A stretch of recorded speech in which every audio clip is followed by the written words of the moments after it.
जबारी को तैरना बहुत पसंद था। हर हफ्ते वह अपने पिता और छोटी बहन के साथ तैरने जाता था। जबारी एक दिन बड़े तैरने वाले बोट से कूदने का इरादा किया।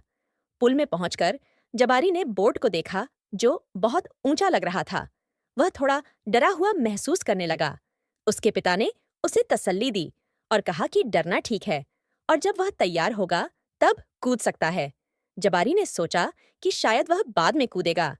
जबारी ने कुछ देर बोर्ड के नीचे खेलकर गुजारी। उसने अपनी छोटी बहन को खेलते देखा और अपने पिता के साथ बातें कीं। धीरे धीरे जबारी ने महसूस किया कि वह तैयार हो रहा है। जबारी ने बोर्ड पर चढ़ना शुरू किया।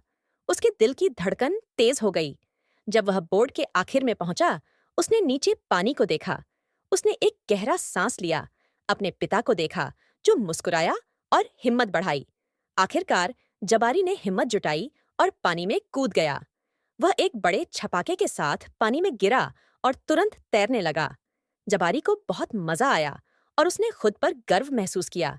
जब वह पूल से बाहर आया तो उसके पिता ने उसे गले लगाया और कहा कि उसे अपने आप पर गर्व होना चाहिए। जबारी मुस्कुराया और कहा कि वह फिर से कूदना चाहता है। उसने सीखा कि डरना ठीक है, लेकिन उस पर काबू पाना भी संभव है।